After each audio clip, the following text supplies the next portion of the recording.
me. Sounds pretty miserable, bro. Do the right thing. Punish this little bastard Hook and write me a fat check. By the way, here's a photo of me with my best friend Al Sharpton. It means absolutely nothing, by the way. Blushing face. But somebody tweeted, he tweeted, Hook is a piece of shit, and then somebody tweeted this. Some woman, I dated a 5'8" guy who taunt every jack. Oh wait, I dated a 5'8" guy who taunt every jacked. 6'3" bro he met until they pulled their first back to beat him up. Whereupon my ex would go, hey, come on. I'm a little guy. I'm just a little guy. No, it's just also my birthday. I'm a birthday boy. It somehow always worked. And then Stokely just quote tweets it. Fuck you. Tony Brown, but who the fuck's in the background? It's Hook. It's fucking Hook. And then he's getting twerked on by some fucking broad. My t-shirt money is now in the ass crack of some fucking stripper. So thanks, Hook. But I don't. But Jesus Christ, this is the greatest fucking thing I've ever seen. Clip it. Oh, but actually, hey, it worked out in the long run. I actually do hope they make another season actually, because I would love to see the American Dragon on Total Bellas start memeing on John Laurinaitis. You have live footage of John Laurinaitis in his living room calling somebody in his underwear saying, "Hey, bud, you fired." What did Max Caster say about me? Like I'm embarrassed the fact that I'm hosting a post show for this crap. I'm proud of you, Carl. I love this. We did our Valentine's Day post of Hooked on You, but it was mainly for Jamie Hayter and only Jamie Hayter. It's not right. It's not right. It's fucking trying to build an account and we get this bullshit on the account. Great. But also follow a simp account. Okay. Okay, but here's the thing, because those people, this is networking. We actually follow. You got it was a business decision. It's a business. You have to follow these people. This is like following. If you want a stan account, you got to follow the other stans. And when you get big, you get rid of them. You get rid of them after that. It's over with. I open up our Instagram and the first thing I see is Pro Wrestling Simp, and I'm like, what is this? I don't look at that. I don't look at that stuff. It's a business decision because that guy promotes us, and then when we don't need him anymore, we toss him aside. That's what happens. Yeah, well, we got go so fucking slap it on a t-shirt and continue to use the move forehead. Prettier. This guy just say fucking forehead. What? This guy say forehead. Yes, I did. You think I fucking wouldn't catch that? You think nobody on this program would catch that? But I did. For weird. You almost didn't. For weird. Let's be honest. You almost didn't. Weird champ. This is what we resort to here. All right. Next up. Unbelievable. 5 head. Next up, we have. Why people happy? Pagu.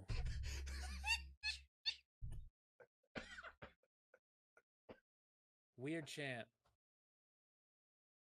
Weird. Forehead. Oh god. Franker faces. Oh. Wowie. Why people sad. What else? Look at how red my face is. What else we got? Let me go on Twitch right quick. Okay. Why? Why do people happy? KW, LOLW, XQCL. All right. The Acclaim promo now. We were backstage. Okay. They're just like, yo, it's not gonna be a triple. It's not gonna be a normal. Yo, dude, we're gonna do a fatal 4-way poggers, bro. Thanks for the fucking bits. Fucking damn it! Jump off a roof. Well, they just lost Gunther, so I don't know how that is gonna survive. But what's it called? But the Third Reich faction. That's the Imperium's gonna turn to the Third Reich now. But he posted a picture on Twitter with Sean Dean. He's got his castle. It says Justice on it. And then somebody says Hook is some fucking girl says on Twitter, Hook is what? Stokely, I hate your ball ass so much. And then Big Stoke on Twitter goes, wow, Hook will pay for his crimes. It was confirmed that there was a forearm fracture which required a cast. I am distraught.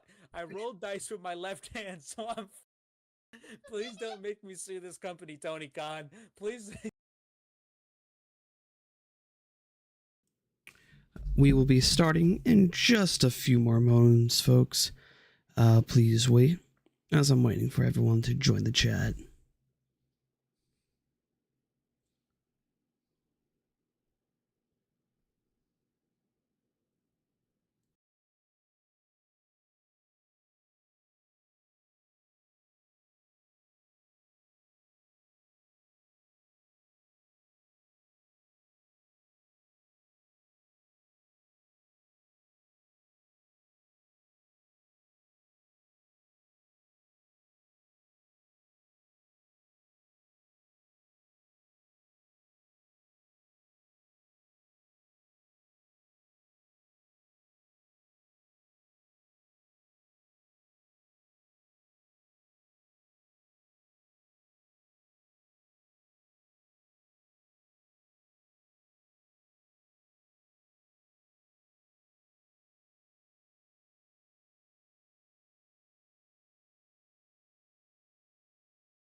that. I need to change this up.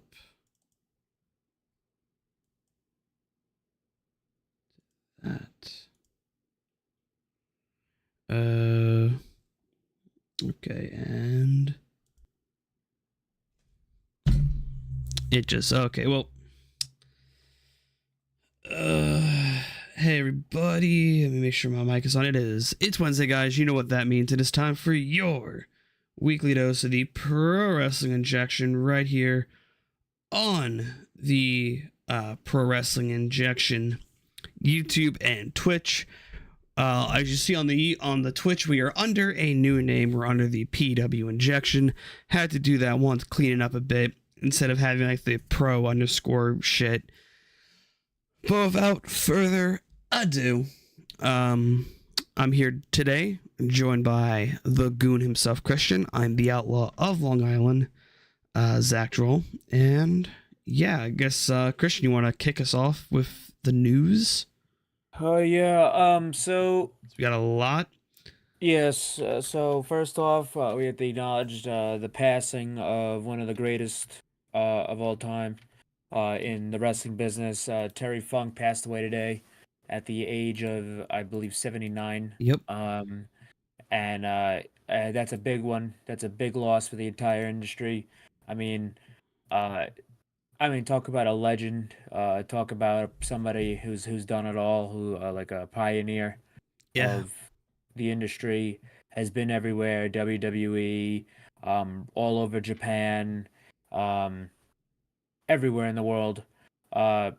Just paved the way for guys of the more hardcore and brawling style, and even just anybody in general. The way he paved the way for everybody.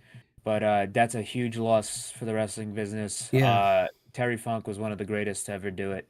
And- You're going to be hearing a lot about Terry Funk within the next week. Yeah. Well, everybody, WWE, New Japan, AEW gets their eulogies and Yeah. stuff like that. I think But, it's like bad to quote Mox from his book. I think he had mentioned that Triple H was like, "Hey, you don't want to end up like Terry Funk one day, just walk around in circles doing wub wub wub wub wub wub wub." And then Mox pretty much said, "Yeah, but Terry Funk's fucking awesome." Yeah. So You see wrestlers all over the place wearing his shirts, wearing his like referencing Terry Funk. yeah, Even the AEW has done it with the exploding barbed wire death match. That was a Terry Funk. Terry Funk has done more of those than anybody besides probably Onita. But yeah, I mean, it's a tough one. You're gonna be hearing a lot about him throughout this week. But rest in peace to Terry Funk, and hope and just I can't wait to see people learn about him who probably haven't learned about him in general. most definitely. But yeah, after that, I get the sad news out of the way. We have some matches announced for the New Japan Destruction pay-per-view, which is the first big pay-per-view out of the G1. New Japan had their All-Stars Junior Festival show, and they had their Multiverse United show with Impact this past weekend, and it set up some matches. First match on the Destruction Tour that we have confirmed is Evil versus Sonata. That was built on the G1 finale show, and that we all knew that was coming, so it's just official now. Evil versus Sonata. We have Tangaloa versus Chase Owens, which okay, but Reddit wasn't happy about that one.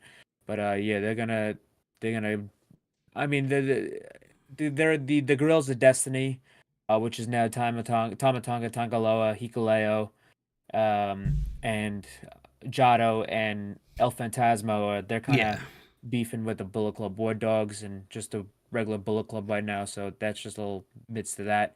And then we have some big time junior matches announced. We have the IWGP Junior Heavyweight Tag Team Championships, being defended by the Bullet Club War Dogs, Clark Connors and Drilla Maloney versus the Intergalactic Jet Setters, which is the team of Kushida and Kevin Knight. Kevin Knight was in the All Star Junior Festival this past weekend. He made it to the finals against Speedball Mike Bailey, but fell to Mike Bailey, and that takes us into our next match. since he fell to Mike Bailey. Mike Bailey won the mini All-Star Junior Festival tournament, and it will be Hiromu Takahashi putting his IWGP Junior Heavyweight Championship on the line in a three-way match between Hiromu Takahashi himself, Speedball Mike Bailey, and Leo Rush. And that is a extremely appetizing match. I cannot wait for that. Those were Hiromu's best two matches in the Best of the Super Juniors this year. And same thing with Leo and Speedball. They all had their best matches against each other. And I am very, very excited for that match. That's one of my most anticipated matches coming up, and I can't wait to see something. I can't wait to see that match at the Destruction Tour. But yeah, those are the only matches we have lined up for right now.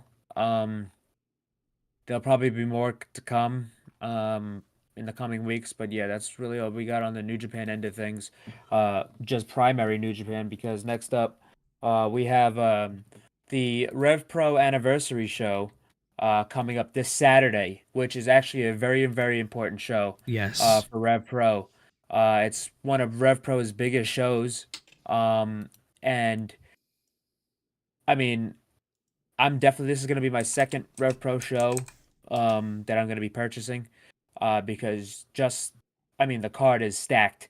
It's basically a mini New Japan show, and it's a day before Wembley. It's right in the area. So it sounds like a very good card. Just a quick rundown of the card. We have Katsuyori Shibata and El Phantasmo versus Gabe Kidd and David Finlay with Gato. We have Luke Jacobs versus Tomohiro Ishii. We have Kosei Fujita versus JJ Gale. Zack Sabre Jr. versus Ricky Knight Jr., which is Ricky Knight Jr. is the nephew of Saraya. Mickey James versus a mystery opponent. Michael Oku, the British Heavyweight Championship. For the Michael Oku, who is the British Heavyweight Champion, versus Trent Seven, and the main event, Will Ospreay versus Shingo Takagi, which that is can't miss. That's a must-see attraction for this show. I mean, Will Ospreay is going to be wrestling and Shingo Takagi and Chris Jericho back-to-back days, so that's going to be crazy. But yeah, that show sounds very, very fun. I can't wait to watch it, and yeah. That reminds me, I need to do that free trial for Rev Pro to watch the anniversary show. Yeah, that reminds me. Yeah, you have to go to Rev Pro on demand. It's weird. There's the Rev Pro website, and then there's the Rev Pro on demand. Then you have to go to Rev Pro on demand. Yeah, I see it. I'm looking at it now. And then you can buy the pay-per-view from there. Or you could subscribe for $9.50 a month. That's what I'm gonna do, the free trial when that happens. I get paid Friday, so they do like a free trial for the.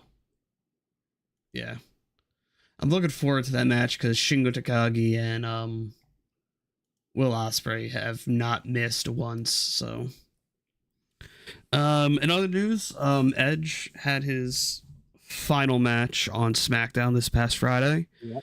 Against Sheamus, which actually I would go out of your way to see that match. It was a very, very good match. It was in his hometown of Toronto. Great hometown feel. And I really enjoyed the match. And it was built like this was Edge's final match. It could be Edge's final match in WWE. In WWE. Now that we know, there's been some talks of Edge made an offer to WWE that they couldn't meet. That they couldn't meet, or they declined meeting, which is preposterous to me, because this is one of your top guys. I throw the fucking book to keep Edge on the on paper. Yeah, I legit would throw the book. They would want somebody else to have his retirement tour or whatever. Because Edge right now, there's a 99% chance he shows up sometime in September in AEW. Yeah, so just basic contract stuff. There was a report earlier in the week that said, well, it was actually after his match on Friday that Edge's contract was up on Friday, but that was not true. That was actually false. Edge's believed to be false. This is the working mindset that we all going off right now is that Yeah. Edge's contract is up in September. His final match on his contract was on Friday against Sheamus. So he will not be free and clear out of contract reportedly out of contract until September. So depending on when that is in September, I don't see him showing up at Wembley. If this is the case, Arthur Ashe looks like the main destination for his debut. If his deal is done by then, which Arthur Ashe is what, the 20th, so that's a believable window. God. I don't know how. You want? I mean, it happened last year with Saraya. When her deal coming up extremely shortly before Grand Slam. So I guess we'll see how it works. If you want, if Tony Khan is smart, you want to start selling tickets. You start teasing. Yeah, you might have to. If they know for sure that Edge is coming in, start teasing it. They have to do what they did with CM Punk, where it came to the point where they're basically doing everything but tell you, yeah, he's coming in. Yeah. I mean, Darby Allin. Yeah, Darby Allin go, this is the best in the. Even if you're the best in the world, have somebody go out there, have like fucking, I don't know, some cocky ass heel, like maybe like a Daniel Garcia or a Jack Perry. Say, listen, I'm better than anybody here. I'm more rated R than this guy. I think a Jack Perry would be smart because he was supposed to retire the title tonight, the FTW title, but they pushed that to Saturday. I wouldn't be surprised that was a game time call because this show was rushed at the finish. They were losing time, and you could hear because Paul Turner verbally told Jeff Hardy, "Don't kick out of what Aussie Open's final move, which wasn't their finish." Yeah. So they even though Schiavone was like, "I've been told by Tony Khan we're staying on for as long as we can." Even Paul Turner even said when they Aussie Open hit the dental plans, like, we gotta go. So, and I wouldn't be surprised if they had a call quickly, like, yo, we need more time. That 5 minutes probably cost them goddamn fucking $300,000. Probably, but God, it's just, yeah. If I am Tony Khan, I would start teasing it. I think you don't. I'm trying to think on how you. I think Jack Perry's a smart move, but I think they're gonna do Jack Perry and Hook at Arthur Ashe for the title. That's my thought. I don't think so. I think that's gonna be at All Out. Well, I think because it's pretty much Hook's hometown of Queens as well. Even though he's from Long Island, he's Queens. No, I do think they're gonna do Hook and Jack Perry at All Out. Mm-hmm. And I think they're gonna do the blow off at Arthur Ashe, where he eventually wins it back or something, with like the help of Rob Van Dam or something like that. I think you could get there. You could still do some fuck finish at all Out. I mean, I don't think he has to come back and win it right then and there.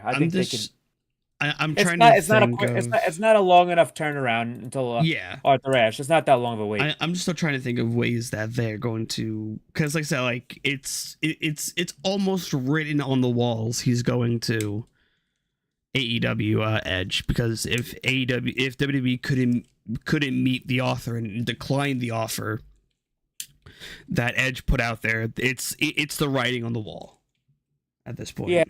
That is crazy to me, and I mean, earlier I was like, I don't really see Edge going. Because you saw him as a lifer, and so does everyone else. And it's like, I'm not a person here that sits here and says, "Oh, this can never happen.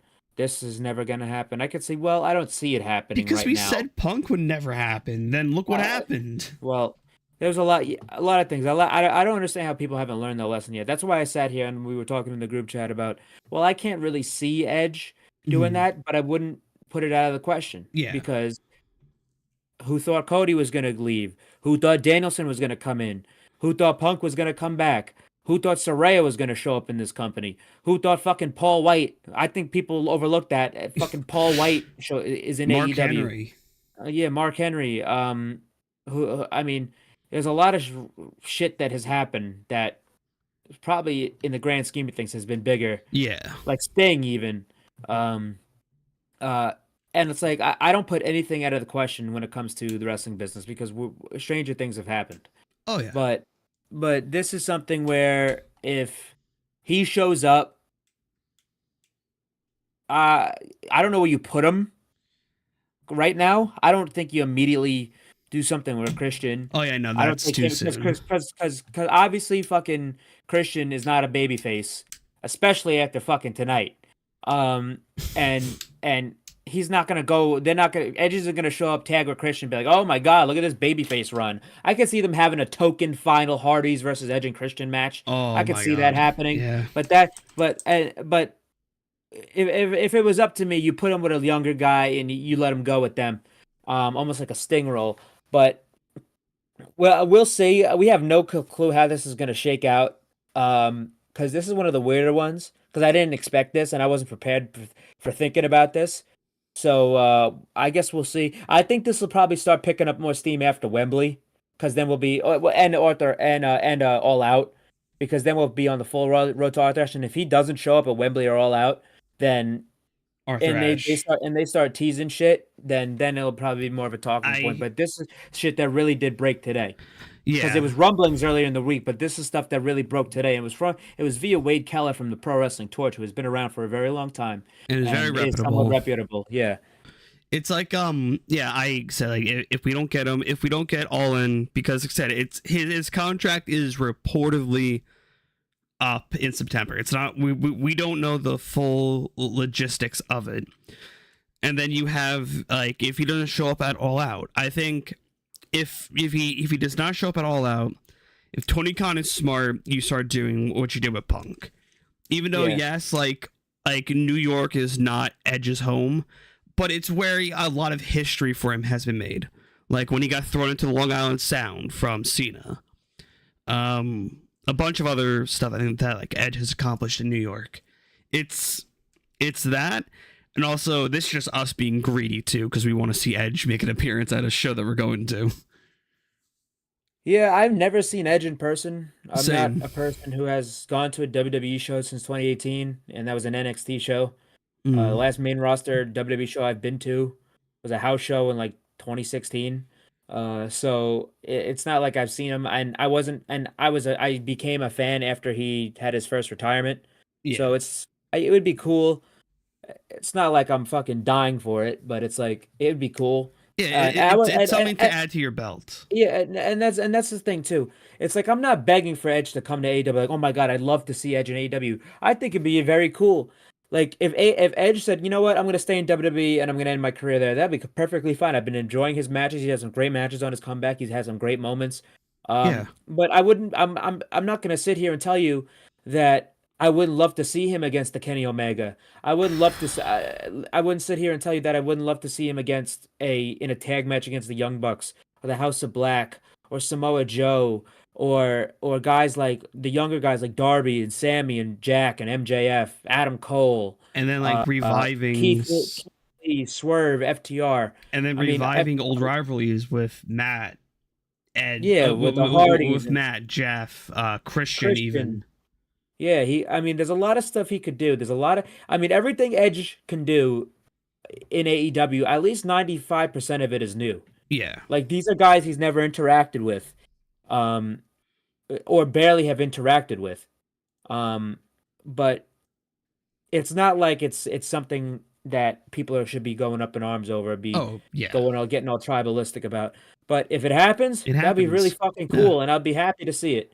Because there is some matches I would very much like to see Edge have with guys I never thought he would probably ever wrestle. But if it doesn't, that's okay too. But hey, it's his decision. He's a grown man. If he wants to retire on his terms, that's so be it. He's got friends there. Obviously, he's another one of those FTR guys.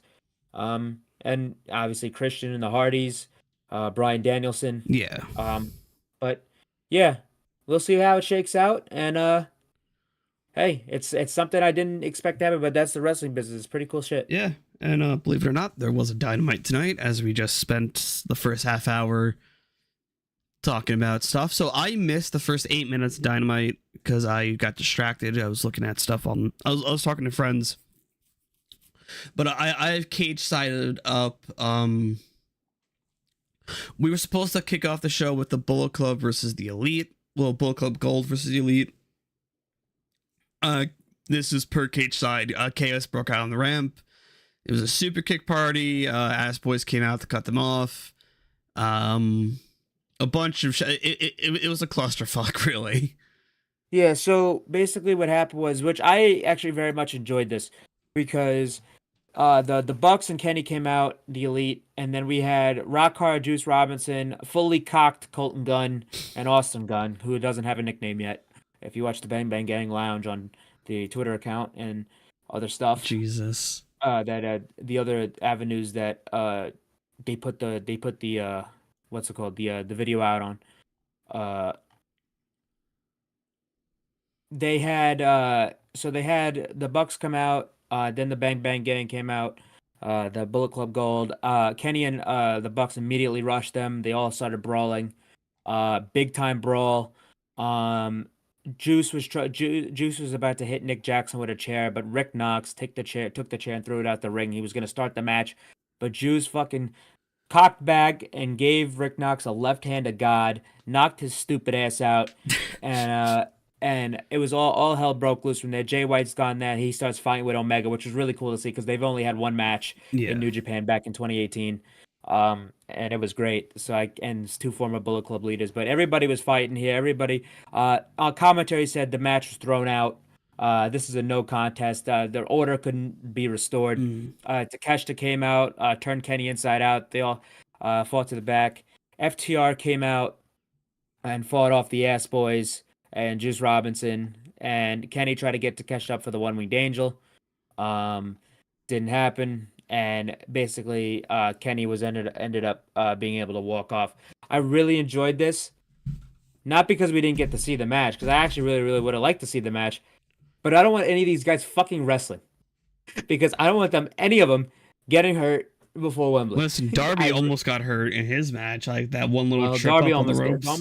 almost gets hurt. Fucking walking. Also, by the way, I have a bone to pick with that whole entire segment. I have a bone to fucking pick. So that whole segment. What's it called? But what's it called? This I liked because nobody was hurt. There was no match. Because I was on edge this entire episode, being like, "Oh my god, one of these guys is gonna get fucking, is gonna break their goddamn leg or some shit," and I got scared. They're gonna they didn't even wrestle a match. They're gonna break their toe and like, oh shit, it's over. Yeah, Cash Wheeler was out here for the first time since he had his little. That's right. Funny week. He had a little funny week. I forget we forgot to talk about Cash Wheeler was arrested. Cash Wheeler was arrested. Was arrested. Obviously he was on the show. So he didn't kill nobody, but he did get arrested for assault. What was it? No, it was like a first degree like offense. Like he threatened someone with a weapon. Yeah. With an automatic firearm.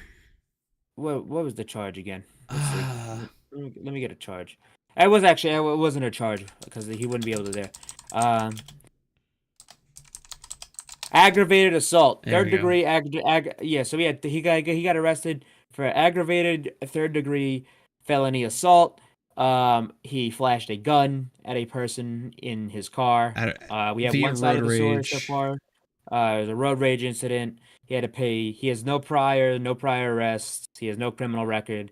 So they slapped him with a $2,500 fine. They took his guns and they sent him on his way. So God, like when we saw this news, we were like, oh fuck. I'm like, fucking, you couldn't do this after. But it happened back in July. That's so he turned himself in. The best thing about this is the judge didn't take his passport. He doesn't have a charge. He doesn't have a conviction. So he is free to go to All In. So yeah, everything is fine. He just flashed a gun. It's not the end of the world. Shit happens. Yeah. But it's like it's just God fucking damn it. if he would have gotten like charged and arrested, because like, well, as you said in the group chat, Forbidden Door 1 walked, so like All In could run, because it's been crazy. But what happens with these pro wrestling demons?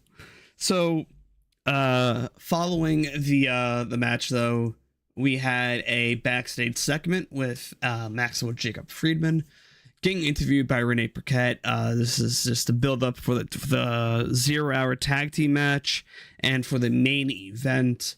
Some keynotes from MJF's wording. He says he is like the 2023 version of the British Bulldog, but a better public speaker. And he calls he says if he wins if he wins his matches, he promises he'll buy everyone in the building at Wembley a pint, except he'll make the mark Tony Khan pay for it. Yeah, so they were just they did this. They did one with Adam Cole later as well, but they really hyped up the great relationship they had. And then they showed the cracks. They showed him MJF looking at Adam Cole funny. They showed them with their miscommunications. They showed them with their kind of verbal spats at each other every now and then. Yeah. So they really laid it on, saying like, all right, well, first of all, Adam Cole is my best friend. Even my brother, even. Yeah, my brother. He's like my brother. He wants to be legendary in Wembley. He wants to win. He wants to be in the main event. He wants to win in the main event. Yeah. He's gonna stand he's gonna stand up there like the giants, like Hogan, like San Martino, like Triple H, Undertaker, Rock, Cena. Austin, Cena. And he wants to be a giant among them. And he said, "This isn't just my friend. This is my brother. It's the person I could be vulnerable with, and he wants everybody else to be vulnerable with him."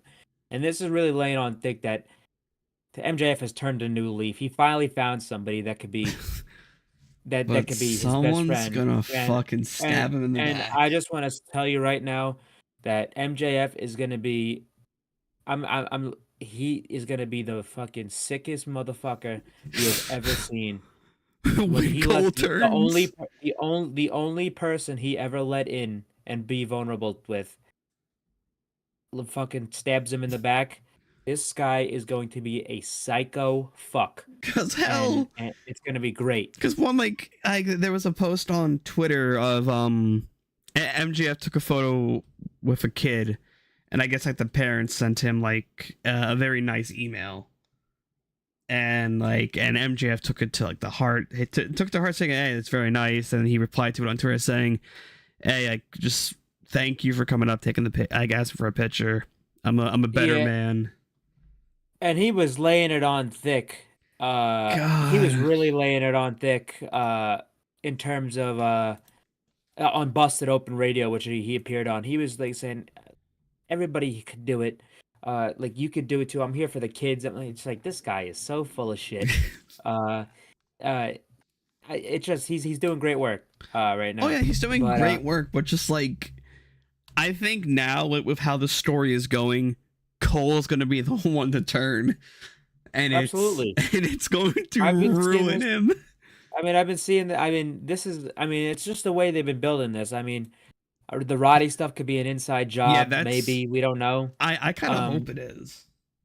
We don't know yet. He could reform the kingdom, but we'll see.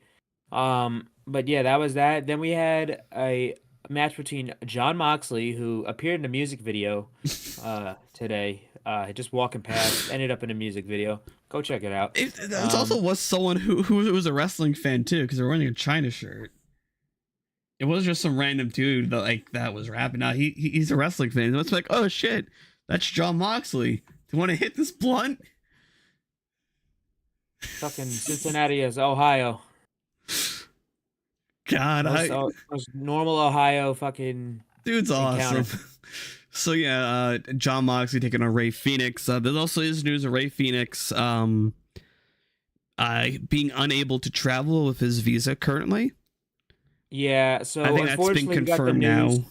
We got the news yeah, we got the news earlier this week that Ray Phoenix was going to be pulled from the match at All In due to visa issues, which fucking sucks. Uh, it's just so fucking annoying, this visa shit. And that's extremely disappointing, but shit happens, I guess. So that's another fucking talent down. But Um, maybe Ishii comes in. uh, maybe unless they want to stick to the 5-on-5, which they changed the graphic to 5-on-5. That's right, they Uh, did. Fuck. So, so unfortunately, I think I mean, it's fine that it's gonna be 5-on-5, but unfortunately, that Phoenix is unable to go. I think But they should have at least got some random other person in. That's just my I mean, opinion. I see. I mean, people say that. People say like Vikingo or Commander, but like Vikingo just got his U.S. visa. He literally just got it right like a week before the Omega match, and Commander is so new that they might not even have anything on him yet. So it's not like they could just pick somebody that would make sense quickly. So, uh, shit happens. Hey. Sucks, but hey, they gave him this match against Moxley here, and let me tell you something. They fucking showed out. They Oh, said, "Hey, yeah. go in there and deliver a great Oh, match," yeah. and that's what they did. Moxley and Phoenix here, they had a excellent match. The best match of the night. They had a great match. Early on, Phoenix got busted open. He took a curb stomp to the edge of the ramp, which actually looked great. He spiked himself on his head and And he basically did a just full flip. flipped. Yep. Yeah. Beautiful. Mox ended up ripping his mask, and he wasn't bleeding that much, but he was bleeding. Uh, but yeah, the match ended up being good. It was a great showcase of counter wrestling Yeah. and the brawling style and lucha libre hard hitting stuff. A lot of near falls in this match that were fantastic. A lot of roll ups. There was a great spot near the finish where Moxley hit a Death Rider from the top rope, and Phoenix ended up kicking out of the Death Rider. But Mox immediately put him in the rear naked choke.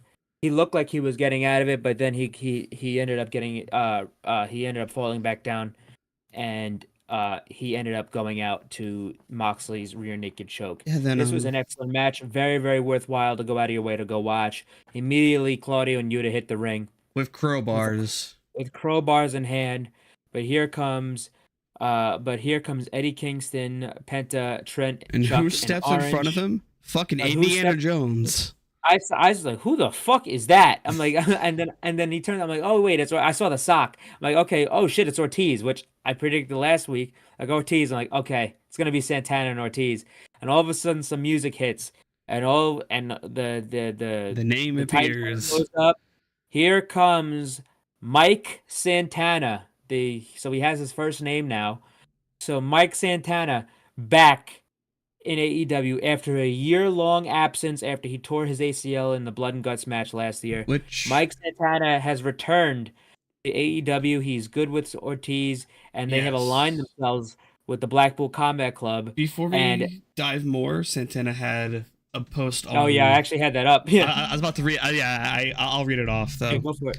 So he had posted on here on Twitter with like a photo of like with a knee brace on, I think backstage, and a caption saying, "To say that I knew the road ahead of me was going to be like when I got hurt would be totally false.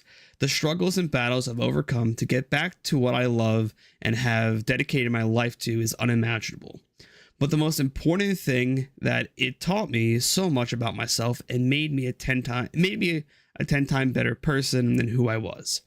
I'm thankful that everything for the last 3.5 years happened the way they did. It needed to. Everything from losing my father to unhappiness at work to personal struggles and everything in between.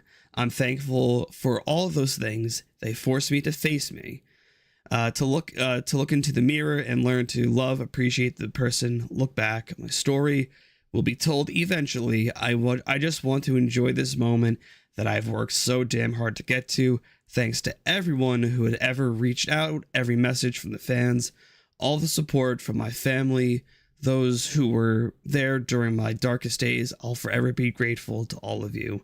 Now let's get to work." So yeah, it seems as though that they patched things over Santana and Ortiz. Which is good to hear. Good to see. That's a great tag team. Underrated tag Finally team. back. Yeah, finally back in action. But yeah, so Mike Santana is back. He aligns himself with the Blackpool Combat Club. And And Santana looks juiced, by the way. yeah, he looks a lot Yoked. bigger. His hair's longer. They even put his Born Nasty on his Titantron, which is his clothing line. But the best thing about this was, uh, they stopped him from going to the ring. They corner him basically. They start fighting, and all of a sudden, they Wheeler Yuta hits Ray Phoenix upside the head with the crowbar. They knock down Penta, Kingston, all them. And they Santana and Ortiz leave with the Blackpool Comic Club, and as Ray Phoenix is getting stretchered out. This was great because these are more people and they sold us like fucking Phoenix got fucking shot in the head. But this is these are two more people that have turned on Eddie Kingston. These are Eddie Kingston's boys turning on him. He's fucking in there distraught. He looks like he wants to cry. He's like pissed off, but he's concerned. His boy Monkey and Santana Ortiz, it's guys he's teamed with in the past, have turned on him.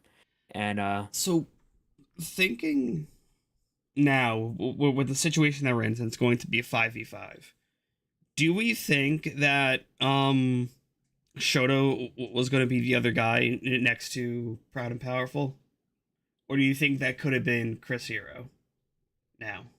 I didn't think it was going to be either of them. Well, thinking now with what, like, say if Phoenix was still, like, cleared via visa to go. And I didn't think it was going to be any of them. Because Chris Hero, I didn't think it was going to be anyway. Shota, I actually was out on because mainly because he's actually going to be in Japan. Okay. He's not on the Rev Pro show. Okay. He's actually going to be in Japan, so I was out on both of them. Since Phoenix could go, if they did it, I think Ishii, for the side of Trent and Chuck's team, all them. I think him maybe, cause since he's gonna be on the anniversary show. Yeah.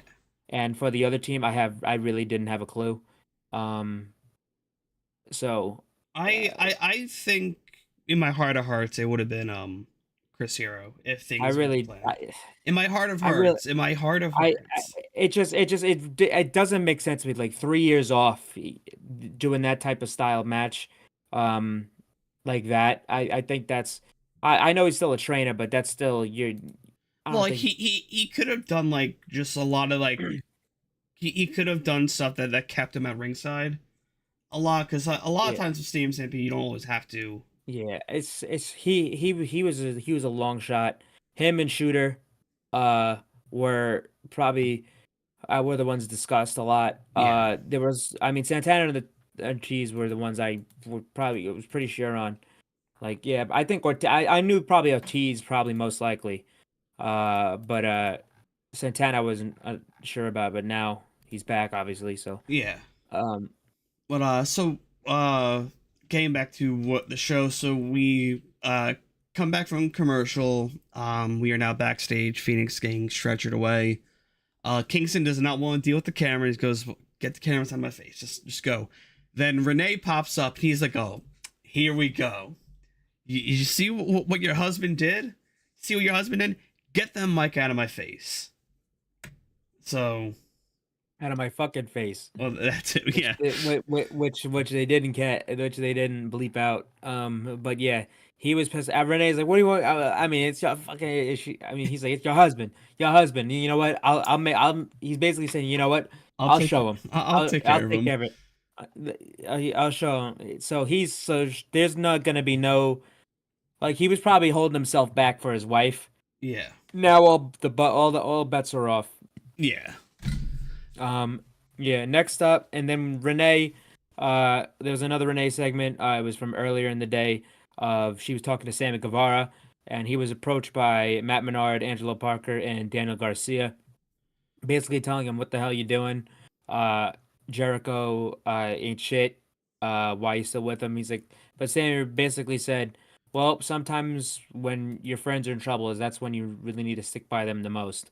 And he basically gave the reasoning into the next segment, which was the contract signing between Will Ospreay and Chris Jericho. Ospreay came out with Don Callis. There was security detail. And he in came the out ring, to Zenith of God, not Elevated. which he did. Which I don't know if that's a. See, there's a couple ways to think There's about the this. assassin is Elevated. Not that. Okay.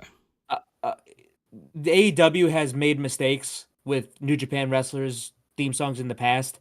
Like at Forbidden Door, they used El Phantasmo's Bullet Club theme, and they used Zack Sabre Jr.'s Suzuki Gun theme Okay. by accident. Also, that could have just been the one they had saved here, and they just hit the wrong one. Well, but I like to think going up by how the Titantron was. It wasn't. It didn't have the assassin. That was his Titantron at Forbidden Door too, and he had Elevated. Well, no.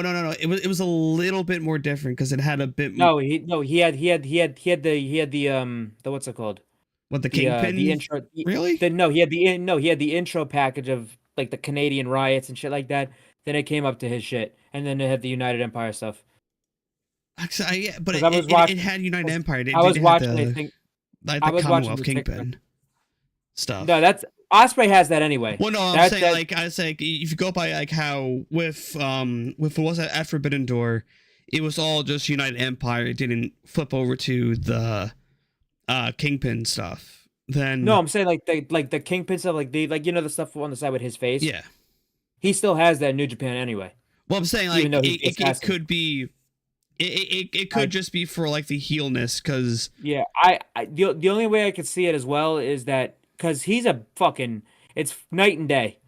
He's a big time heel in AEW, and he's a giant baby face in New Japan right now, where he could use this theme and be his heel self in AEW, and in New Japan he could do the elevated stuff. But I just thought I just really read this as they might have just used the wrong music. I'm reading it as they want, because in a way, like I think you have told me this, and I think Nick has told me this, that Elevated is more of his face theme, and then Zenith of God is the heel. Yeah, but that's the thing here. That's the real thing here. They might as well just the reason I think it's a mistake is because they're gonna have to use Elevated in Wembley. Oh yeah, of course. Because if you look at it, he's a heel here, but he's gonna be a face in his hometown. Well, I'm about to say, people are forgetting. Hello, the guy's in his home fucking country. Yeah. He's not gonna be booed. I mean, Jericho has already announced that he's coming out to Fozzy with Fozzy. And that was elaborated on here. Singing Judas. He's gonna be singing the song, but yeah, so he's not going to be, he'll probably get cheered on his entrance, but he's going to get booed in the match. He's literally going to be a heel for this match because Ospreay is going to be in his home country. But anyway, we get started here. Don Callis, he could barely get a word in edgewise because they're booing so loudly. This guy, I could have swore the words he said here, like Don Callis says, like, "What are you taking me?" Something in 4 words. Will by God Ospreay. I have a feeling I said that like a while ago on this show. Yeah. Like when we were talking about Don Callis going with Will Ospreay. I could have swore I said this at one point. Maybe. I don't remember.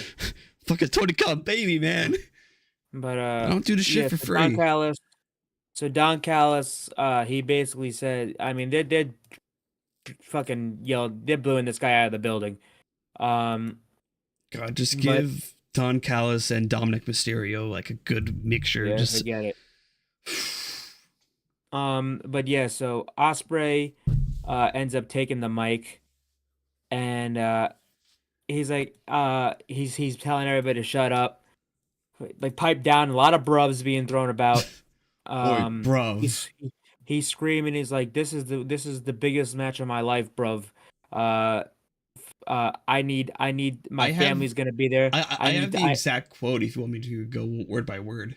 Yeah, you could. Because Cage Side has like the full transcript.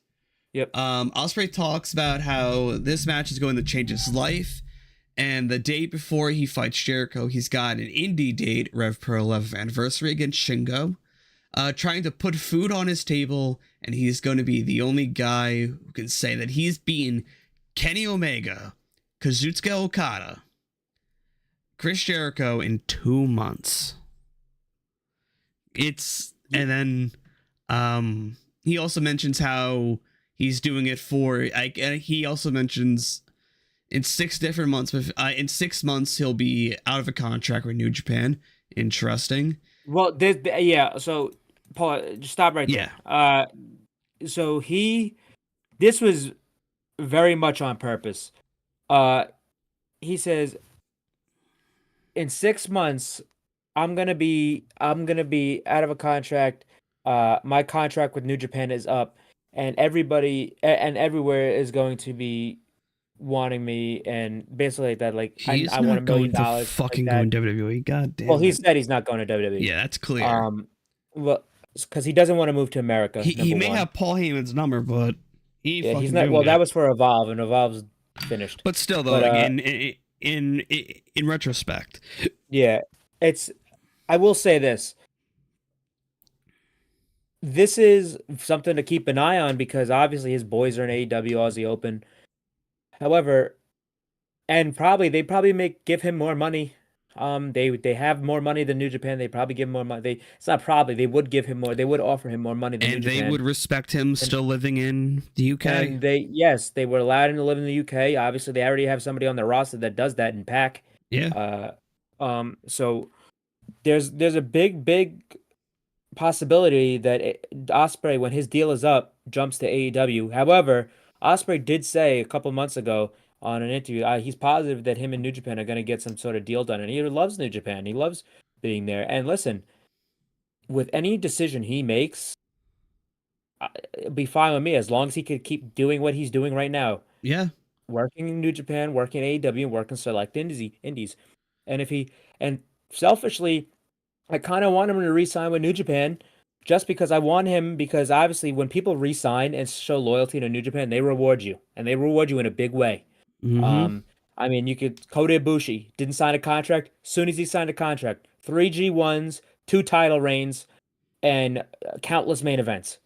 God, Sonata signed a contract. Title. Fucking complete repackaging. World champion. It's just that's how it works. I think and I'll tell you right now, I'll tell you right now, if Ospreay, if they get a deal done with Ospreay, he's winning the G1 next year. There's no ifs, ands, or buts. It's not fucking coming close anymore. He's winning. It's not even a case. Yeah. It's just because I understand why he didn't even win it this year, because obviously it's Naito's time. But if he wins the G1, goes to Wrestle Kingdom, loses, and then he's out. They don't want to have Omega again, which that was their fault. Yeah. Partly their fault, but yeah, that's the same thing that happened with Omega minus the G1 after Omega lost the title. So going back to Ospreay's promo, he mentioned his contract is up. He also says he knows he's the best wrestler in the world. He's better than the Elite. He's better than Danielson. He's better than Punk or Jericho himself. It's a rocket ship for him, and it's his future. And he signs the contract for the match. Jericho then picks up the mic, talks about how he had at least preserved about a few more years on Ospreay's career, saying, "Hey, tone it down.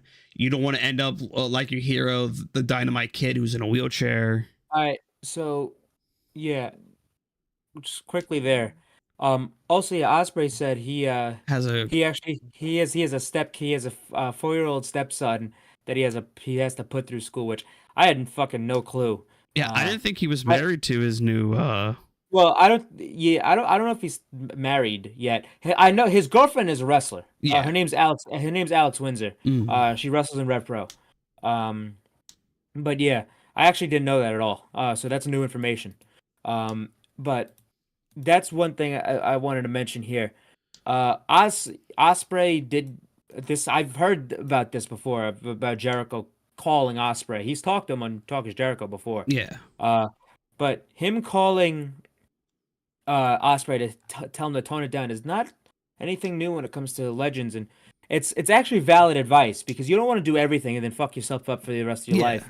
When you could be doing it more simple and have a longer, more fulfilling career. I mean, Rey Mysterio and Conan just did it. We talked about this on the podcast, the Vikingo. Yeah. Mysterio and Conan called Vikingo, said, "Listen, you gotta chill out. You gotta tone it down. You don't have to be doing all your high spots in the match. Choose like 2 and then do them from each match. You don't have to do everything at once." Yeah. And they're absolutely right. And it's gonna make Vikingo a 10 times better wrestler than he is because it's more simple. Pro wrestling is not that complicated. You don't have to do that much. I mean, it's more fucking prevalent in today's times than anywhere. Look at MJF with the headlock takeover and the fucking double clothesline. I mean, it's simple, folks. It's extremely simple. I think another key thing to mention too with this promo is that like, it's been brought up again that like Jericho and Osprey were supposed to wrestle at Wrestle Kingdom in 2021, but then the lockdown happened. Yeah. And it's like and now we get to see that match and probably in front of a bigger crowd now. Oh yeah. Also, speaking of which, just remembered, All In is now at a 90,000 buy-ins for the pay-per-view, I believe. That's what I read. Pay-per-view buys. Yeah. So that's probably gonna crack 1 million by day of, I feel, because everyone gets paid probably like the week, like a few days before. So anyway, Jericho, this was actually maybe my favorite thing on the show besides the Mox Phoenix match. Mhm. Jericho, I mean, Osprey was so passionate in his promo. He looked like he was about to fucking wig out. Jericho cut one of the best promos he's cut in a while, saying just what we were just talking about, telling him to tone it down. It's like this for me. I know people are gonna take this and run with it, but he said this is the biggest pro wrestling in history for me. It's not a vanity project for my band. This is bigger than any Wrestle Kingdom in Tokyo Dome, any WrestleMania, for me. And this is the biggest match of my life. I have to be at my best. I have to be the best to beat Will Ospreay. Yeah. And they fucking, I mean, the passion in these promos were fucking excellent. This is bigger. Jericho's making sure that he's bigger than anything. He's like, obviously, I said he means more than anything. They get in each other's face at this point. Fucking Osprey slaps the mic out of Jericho's hands. Jericho slaps Osprey on his ass. And it started kicking off here. We had a big pull apart. But yeah, this was a great segment. I really enjoyed this. This is one of the best contract signings I've seen in a while. Also, you had Matt Jackson stunt double as a security guard there too. Yeah. He also, so that's Dean Alexander. He actually played Leatherface last week as well. Oh, he did? That's awesome. Yeah, which is funny because he actually played a serial killer gimmick on Sammy Guevara's vlog. No, he didn't. He played just a dude. Remember, he was just an average guy. Well, so anyway, after that, we come back from commercial with Renee and Adam Cole doing their sit down, and Renee pretty much shows the same stuff that she showed MJF, but more of the stuff that Adam Cole was doing, like about to hit him with the title, about to do the super kick. And Adam Cole's like, nah, I ain't dealing with this shit. No, that's all fabricated. That's not real. MJF is my friend. So yeah, and I really enjoyed this because Adam Cole was basically being defensive. He's being very defensive. It wasn't even that. He reverted to basically NXT Adam Cole. You saw the demeanor change. You saw how evil his eyes got. He's like, he was like, listen, there was nothing wrong with me and MJF. There's nothing, there's no problem with us whatsoever. He got so serious because Adam Cole, I mean, he's the nicest guy in the world, but he is exceptional at being a fucking asshole. And he has been a fucking asshole for most of his career. In Ring of Honor, in CZW, in NXT, in main roster WWE for the couple shots he did it for In AEW for a little bit, he was a fucking asshole. Even in New Japan as well, he was a shithead. He was just as bad as MJF in some cases. This guy knows what he's doing. And let me tell you something. It's going to come to a head at Wembley because if you think that MJF's going to turn this guy, you're sadly mistaken. This is going to be this guy because it's always the nice ones you got to look out for. And he's one of them. This guy is a powder keg ready to explode. And Renee showed him the Roderick Strong footage. She showed him the good stuff. But hey, they're laying it on thick here that this shit can go either way. And we'll see how it goes, but I'm very, very excited to see how this plays out Sunday at Wembley. Okay, they don't have it listed here on... Oh, never mind, they do. Okay, that was after that match. All right, so after this, we have Darby Allin and Nick Wayne versus Mogul MC, AR Fox, along with Swerve in a Tornado tag team match. I kind of want to jump to the end of this match because I want to talk about what happened because I'm not a fan of it. I think it was too soon, in my opinion. Also, I just want to mention that Collision is being taped after. That's why they had the red ropes tonight. So I guess gonna be there. So I guess Rampage happened before Dynamite. I don't think Rampage happened. I thought they were having a Rampage. Wait, actually, no. You're right. You're right. So they probably did Rampage before Dynamite. They probably did more Ring of Honor last week than just to fill in because I'm like, yeah. So this was a very stellar match though. Like Swerve. Oh, this Darby. is great. Also, there was a report from I think Pro Wrestling Torch as well that Darby Allin says he will live and die in AEW. Yeah, he said you don't have to worry about a bidding war for him because he's going to die in AEW. He might fucking die in AEW after the fucking match I just watched tonight. But yeah, we had Darby Allin and Nick Wayne. Match. We had Darby Allin, Nick Wayne versus AR Fox and Swerve Strickland. Nick Wayne's mother was in the front row again.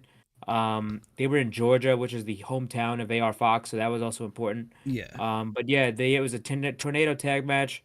Got hot early. They went to the crowd.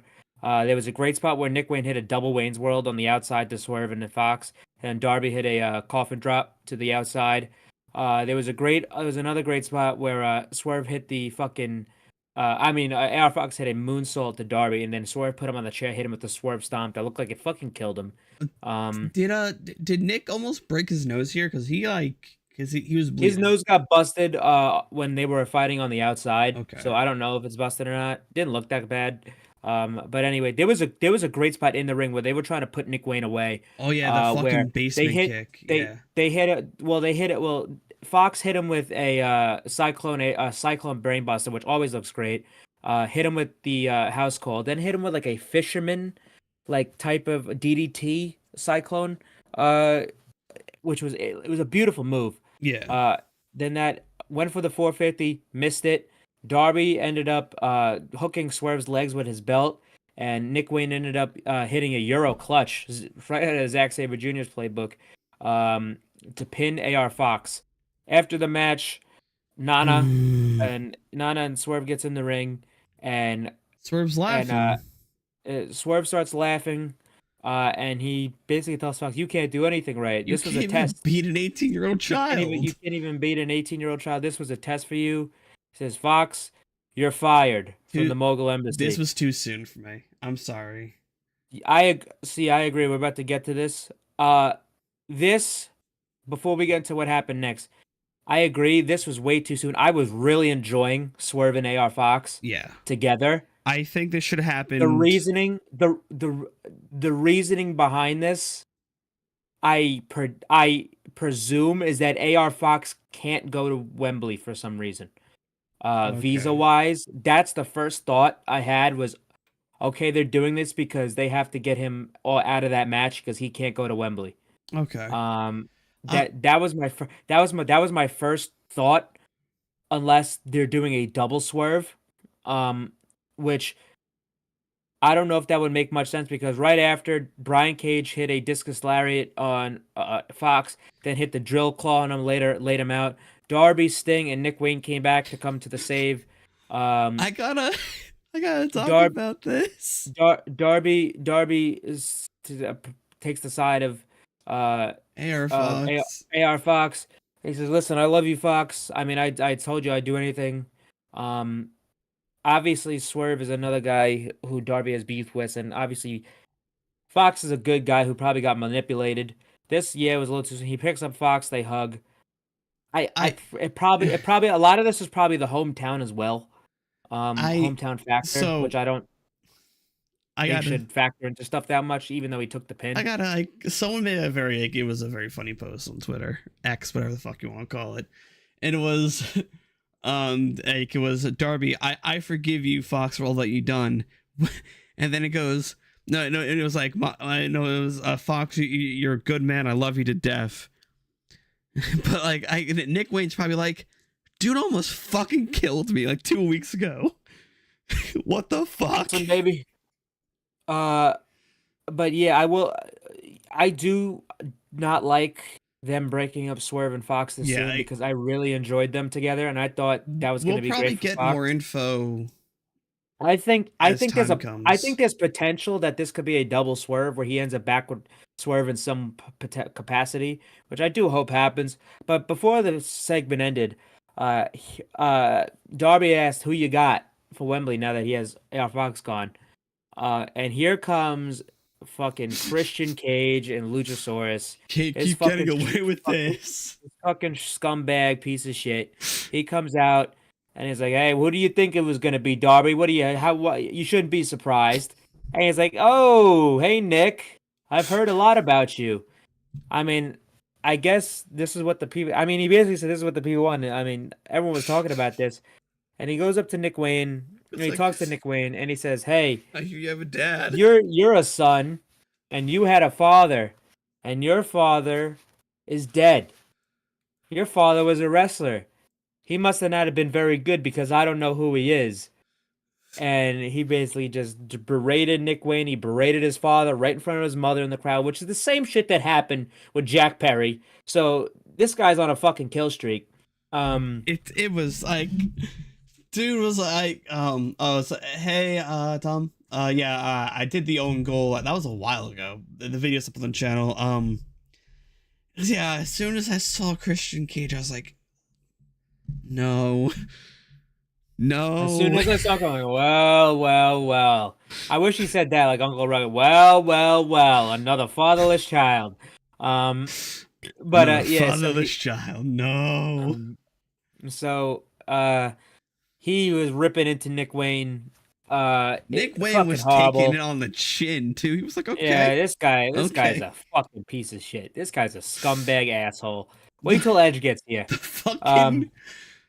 The worst part was he goes, and because the match at All In is a coffin match, he goes, and Nick, things are gonna look very similar when you see a person you love watch as a casket closes on them. Like, bro, the fuck is wrong with this guy? But yeah, this guy's a fucking scumbag. But yeah, so that was the end of that. The match has been confirmed to be Darby and Sting versus Christian and Swerve, which I don't understand because I thought this match.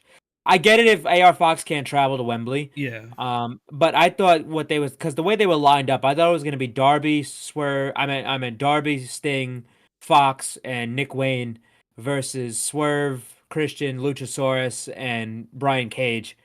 For an 8-man casket match, but I think even if Fox can't go, I think they're all going to be involved anyway. I think Nick Wayne and Brian Cage and Luchasaurus are all going to be involved in the match anyway. So it's not like they have to be in the match, and this is a match where it's no DQ, so everybody could be involved. But yeah, we'll see how that goes.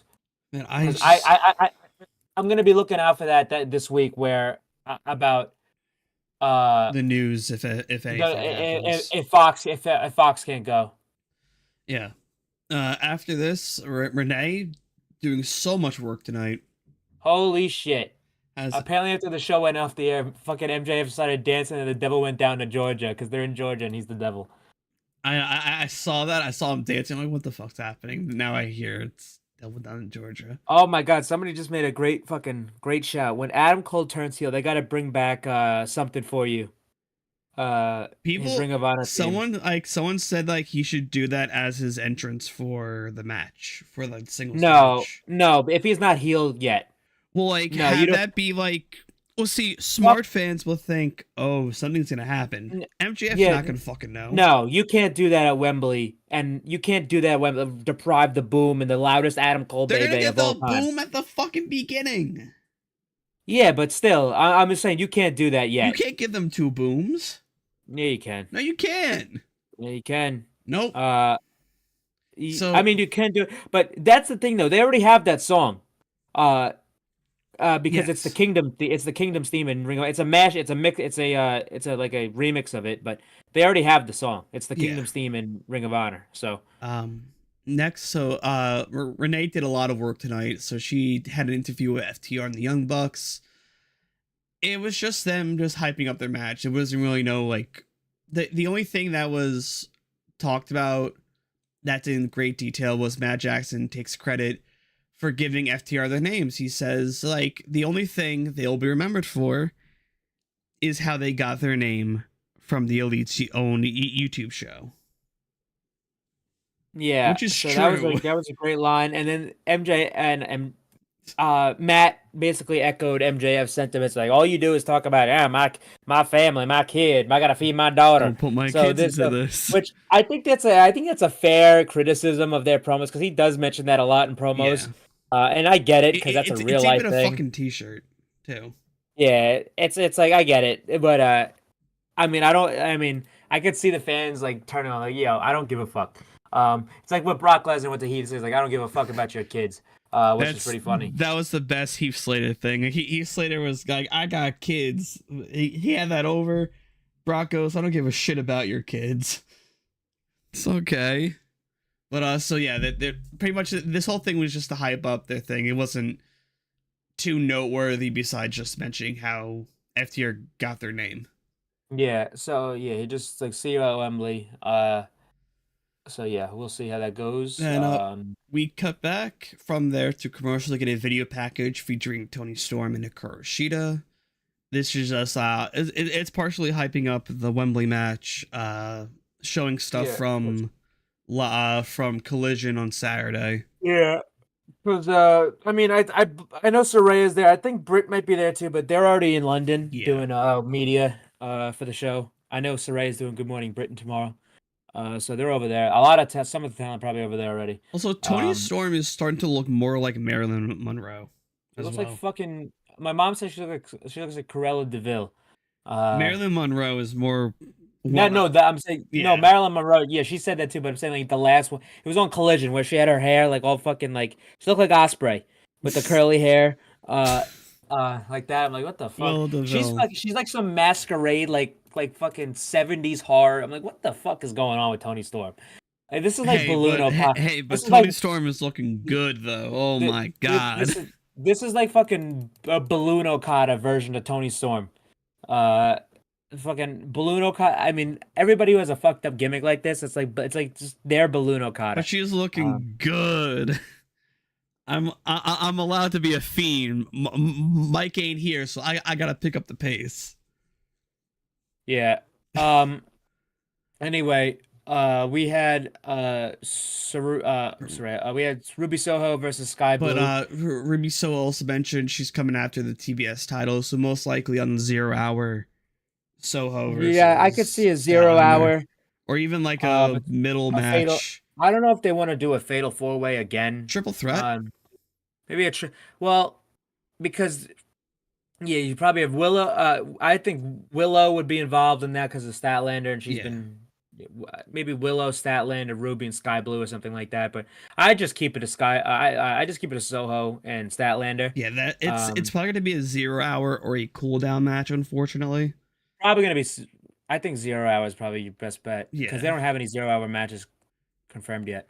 So, but yeah, we have that coming. We had Sky Blue and Ruby Soho. They had a pretty good match. Yeah. Nothing really much more than talking about. It was just the only really stuff to mention here is that Ruby kept jaw jacking into the camera about Chris Statlander in the TBS Championship. So she's looking for that. Ruby Soho hits the no future. There was no interference from Tony or Saraya. So yeah, it was a clean matchup. Ruby won clean, and yeah, good stuff. That was really it. After that, we go backstage with Roderick Strong in the Kingdom. I have the transcripts here. Roderick Strong keeps it simple. He just says, by the end of All In, we'll see the real Adam Cole and the real MJF. Oh, we forgot to mention this. There's two things we forgot to mention that I just want to elaborate on. During the Adam Cole thing, they showed the Adam Cole stabbing in the back video, and Adam Cole, it was just them hugging. Adam Cole's like, "What is that?" He was like, "That's just us hugging," but they showed it. They showed that clip. Yeah, because they know fans are stupid. And he's like, "What was that?" So that was on purpose. And the other thing was Will Ospreay saying, that means he said I'm better than everybody." Like everybody's talking about this kind of like, "I'm better than everybody on this roster. I'm better than everybody in New Japan, and I'm better than you." And yeah, that could have just been a thing to Jericho, but I think that with him mentioning his contract status and like his own bidding war, I think that might have been something that you could look towards and be like, "Oh wow." I think MJF and Ospreay would be fucking great. And let me tell you something: if Ospreay does go to AEW, the status of world champions after post MJF is fucking nuts. There's Adam Cole, there's Jay White, there's Will Ospreay if he ends up going to AEW. There's Adam Page again. Hangman again, Omega again, Eddie Kingston, I think Takeshita, and I'd even throw in guys like Samoa Joe, Malachi, so Mox again. I hate to say this, but I don't think we're gonna get Eddie Kingston as a world champion until like his retirement tour, until his like final years of his final years of him being a wrestler. That's just me. I would love to see it sooner rather than later, but like I don't think we're gonna get a world title. I think an ROH world title run is imminent. I think ones people are sleeping on are like, well, not sleeping, but Darby I think is happening whenever. I think Ricky will happen sometime. I think Orange has a good shot, more than people think. I think Pac is one that people don't talk about enough. Orange has a better shot than he did back during the pandemic now. Yeah, I think Pac people don't talk about enough. But yeah, that's really the quick things I want to elaborate on. But after that, we had the House of Max Black and the Acclaimed. They showed the vignette they showed on Collision again with them throwing Billy Gunn's boots into the garbage chute. So Max and Anthony come out. They tell the House of, they're all ready. They got their fists taped up. It's no more happy times with the Acclaimed. Time to get serious. Yeah, so they wanted them to come out here, the House of Black. They wanted them to get out here and they really wanted them to come out here. So the lights go out. Here comes the House of Black. The lights go out again. They're surrounded. They're surrounding Max and Anthony. They beat down Max and Anthony. Brody King wraps a chain around his fist. He's about to hit Anthony, and here comes Daddy Ass. Daddy Ass returns. He shows up. The House of Black bails out of the ring. Daddy Ass gets on the mic. And He's he says, shaking too. I'm not sure if it's that's like he has. I think he was just hyped up. Okay, yeah, because he was like Parkinson's type shakes. Yeah, no, I don't think that. Yeah, he wouldn't be wrestling if he had Parkinson's. I guarantee he would not be. Oh cleared. yeah, I'm not saying he would, but I'm saying like he was shaking like that was. It was like a concerning shake to me a little bit, seeing that out of like context. Yeah, but yeah, so he was talking. He says, "Listen, what was that? Fucking talking to me about fucking Fortnite item shot. John Cena's on it. I have it. I've had that for fucking a year. Okay. So fucking Billy Gunn, he said, "Listen, I was all content, I was good, but until you bloodied up Max, until you busted him open, You hurt my uh son. let's you hurt my son," which is funny because his own two sons are in the company and he don't give a fuck about them. Uh so he goes like, "Listen, one more time, it's all or nothing, Wembley Stadium in front of 80,000 people, the badass Oh Billy my Gunn." god. Speaking of this promo, so I'm scrolling through Twitter.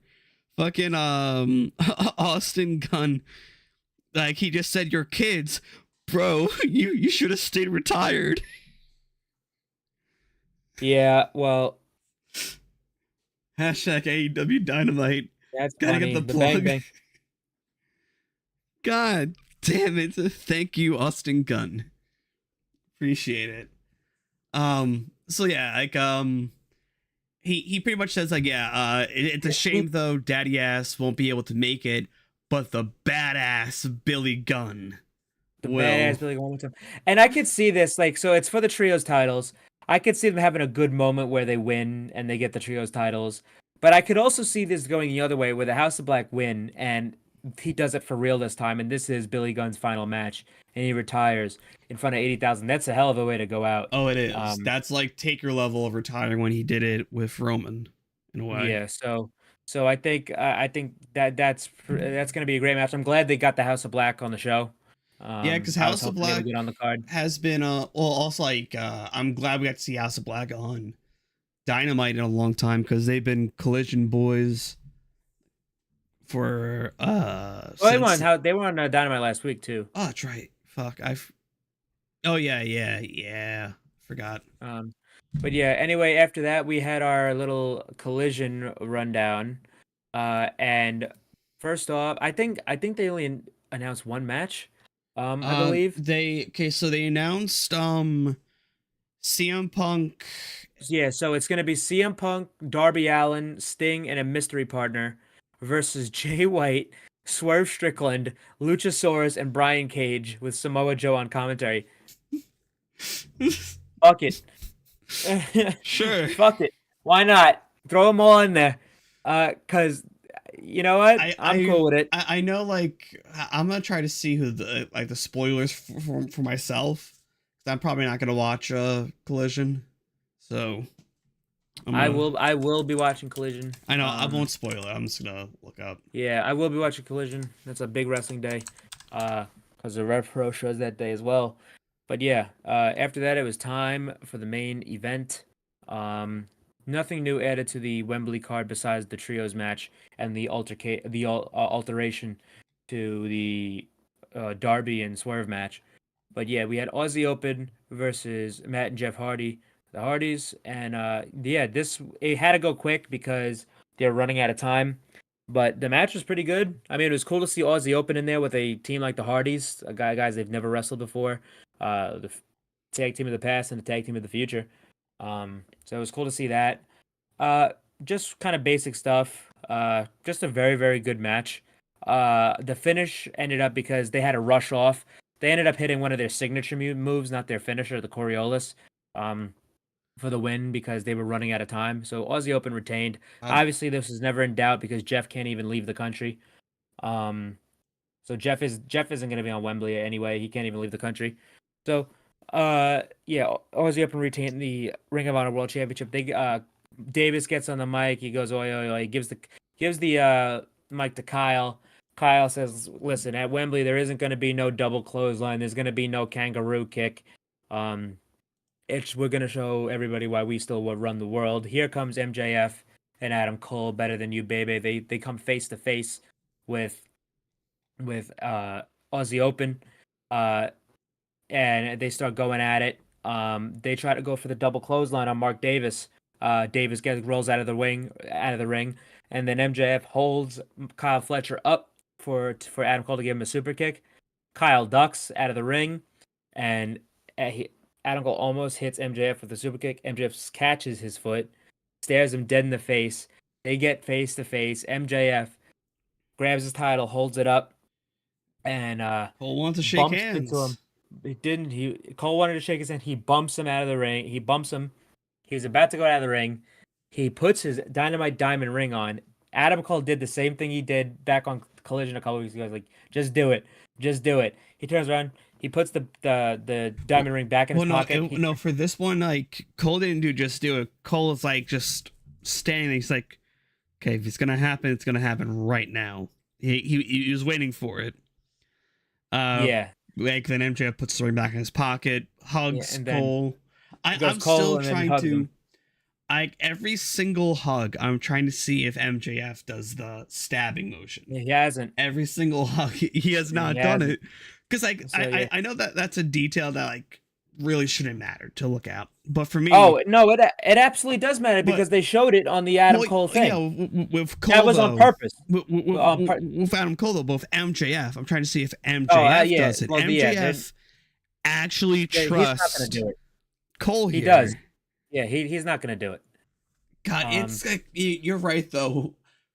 Like MJF's gonna be someone you don't want to fuck with He's after gonna be a this. psycho fuck. The only person you ever let in is gonna be the guy The who person claims like sure, like he let Punk in, but that was during like promos on TV.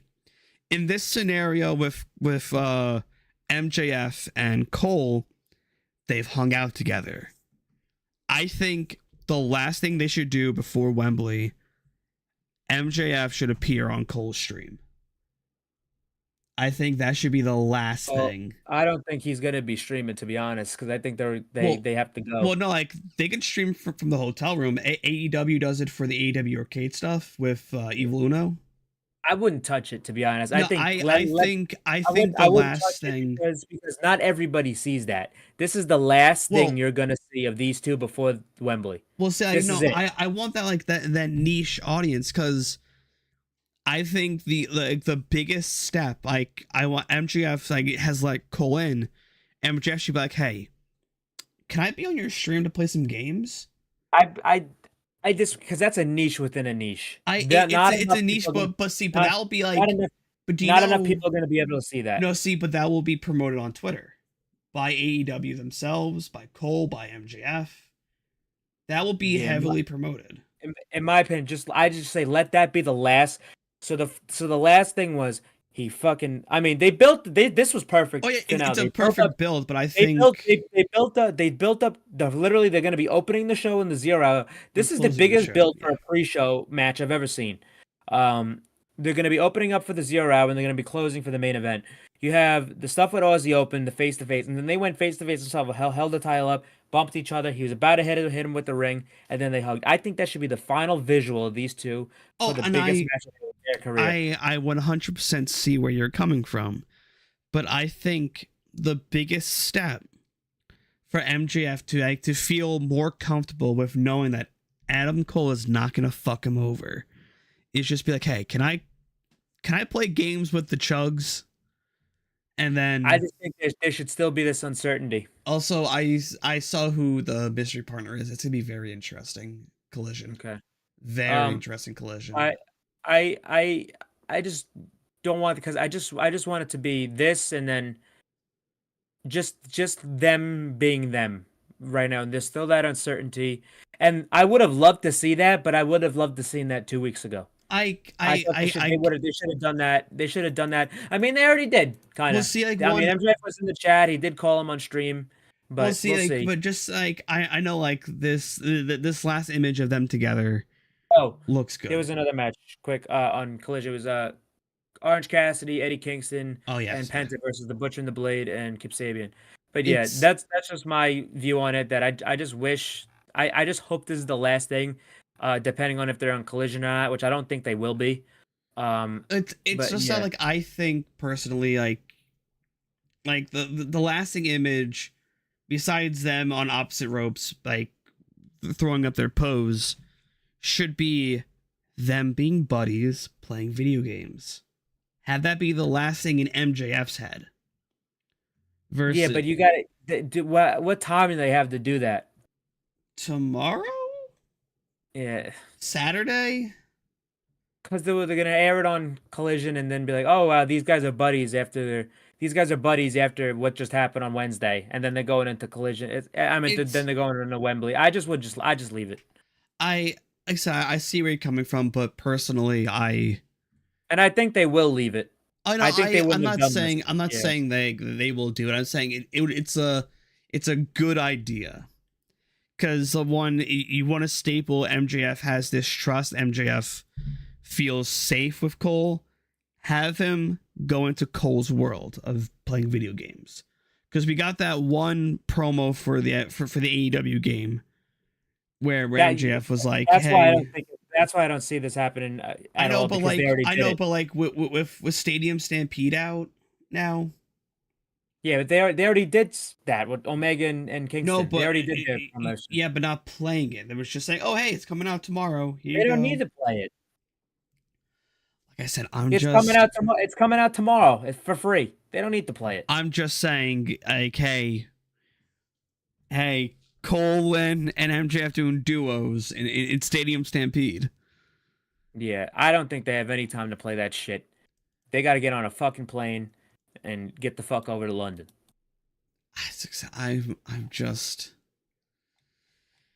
I'm just picking at straws. All right. Wrestler of the week. I will give it to Nick Wayne. I think Nick Wayne did a really good tonight. He got the hell beat out of him. And yeah. I'm going to go with Ray Phoenix having a great match tonight. Unfortunately, not going to be able to be on Yeah. All In. But yeah, Ray Phoenix. All right, guys. We appreciate you all for watching. As you know, you can catch us Sunday at 11:30, 11 o'clock, 11:30 Eastern for the pre-show. God, it's gonna be a long fucking day on Sunday. Yeah. Then for the post-show, which I probably will believe would happen around like 6. Depends on when the show ends. We have no clue. It's probably like a 4 or 5 hour show, I feel. So like 6. Depending on, I mean, I think there's gonna be special shit True. in between matches. So I mean, this is they have all Yeah. the time in the world. So we really don't know. It'll But- happen when it happens. All right, guys. Thank you all, and we'll see you Sunday. Hey, Peace. Hey, rest in peace to Terry Funk. Yes. Terry Funk hello. Terry Funk ain't never wear no mouthpiece. Hell yeah. All right, guys. Peace.